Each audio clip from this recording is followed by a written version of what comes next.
വയനാട് കള്ളാടി ദുരന്തത്തിൽ കാണാതായ എല്ലാവരുടെയും മൃതദേഹം കണ്ടെത്തി. മീനാക്ഷി പുഴയുടെ സമീപത്തു നിന്നാണ് ഹിമാചൽ സ്വദേശി വിക്രം റാണയുടെ മൃതദേഹം കണ്ടെത്തിയത്. കുടുംബാംഗങ്ങൾ മൃതദേഹം തിരിച്ചറിഞ്ഞതായി മന്ത്രി ടി സിദ്ദിഖ് പ്രതികരിച്ചു. മൃതദേഹം എംബാം ചെയ്ത് നാട്ടിലേക്ക് അയക്കാനുള്ള നടപടികൾ സ്വീകരിക്കുമെന്ന് അധികൃതർ അറിയിച്ചു. കൺസ്ട്രക്ഷൻ മാനേജറായ ഹിമാചൽ സ്വദേശിയായ വിക്രം റാണയുടെ ഭൗതിക ശരീരം, ഡെഡ് ബോഡിയാണ് കണ്ടെത്തിയത്. ബോഡി കുടുംബം ഐഡൻറ്റിഫൈ ചെയ്തു. ഇവിടെ അദ്ദേഹത്തിൻ്റെ കുടുംബാംഗങ്ങൾ ഇവിടെയുണ്ട്.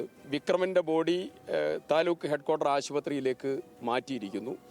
ആ ബോഡി കോഴിക്കോട് മെഡിക്കൽ കോളേജ് ആശുപത്രിയിൽ നിന്ന് എംബാം ചെയ്ത് ഫാമിലിക്ക് കൈമാറി അവിടെ നിന്ന് എയർലിഫ്റ്റ് ചെയ്ത് കൊണ്ടുപോകാനുള്ള നടപടികളിലേക്ക് കടക്കുകയാണ്. ലിൻഡോ തോമസ് ആണ് വിവരങ്ങളുമായി ചേരുന്നത്. ലിൻഡോ, കള്ളാടിയിൽ ഇരി കണ്ടെത്താനുള്ള ഒരാളായിരുന്നു വിക്രം റാണ. വിക്രം റാണയുടെ മൃതദേഹവും കണ്ടെത്തിയിരിക്കുകയാണ്. 8 മരണം സ്ഥിരീകരിക്കുന്നു. എന്താണ് ഇക്കാര്യത്തിൽ മന്ത്രി പറയുന്നത്? വിക്രം റാണയുടെ കുടുംബാംഗങ്ങൾ ഒക്കെ ആ സമയത്ത് വന്ന് ഏത് രീതിയിലാണ് മൃതദേഹം തിരിച്ചറിഞ്ഞത്?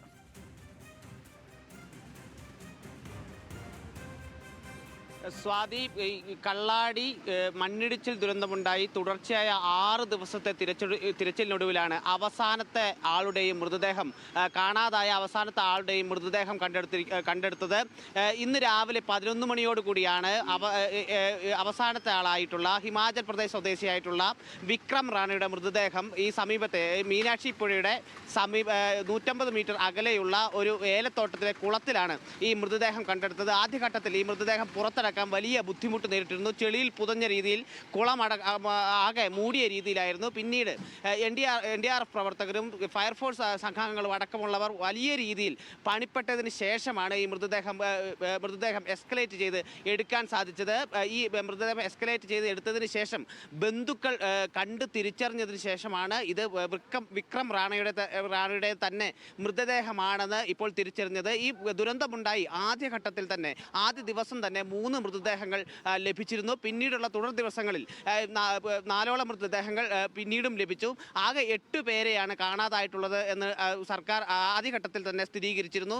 എന്നാൽ വിക്രം റാണയുടെ മൃതദേഹം 2 ദിവസമായിട്ടും കണ്ടെത്തിയിരുന്നില്ല. ഇന്നലെ പൂർണ്ണമായും വിക്രം റാണയുടെ മൃതദേഹത്തിനായിട്ടുള്ള തിരച്ചിൽ രാവിലെ മുതൽ രാത്രി വരെ നടത്തിയെങ്കിലും മൃതദേഹം കണ്ടെത്തിയിരുന്നില്ല. പിന്നീട് ഇന്ന് ഒരു 11 മണിയോടുകൂടി വലിയ സംഘാംഗങ്ങളടക്കം വലിയ രീതിയിലുള്ള ഒരു പദ്ധതിയോടെയാണ് ഇന്ന് തിരച്ചിലിനായിട്ട് ഈ തിരച്ചിൽ സംഘം എത്തിയത്. 4 ഭാഗങ്ങളിലായി തിരിഞ്ഞ് NDRF സംഘം, ഫയർഫോഴ്സ് സംഘം, SOG സംഘം, കൂടാതെ യുവജന സന്നദ്ധ സംഘടനകൾ എല്ലാവരും ഒന്നിച്ചിറങ്ങി ഇന്ന് രാവിലെ മുതൽ തിരച്ചിൽ നടത്തി. ഇതിന്റെ ഭാഗമായിട്ടാണ് ഈ രാവിലെ 11 മണിയോടുകൂടി ഈ മീനാക്ഷി പാലത്തിന് സമീപമുള്ള ഏലത്തോട്ടത്തിൽ കണ്ടെത്തുന്നത്.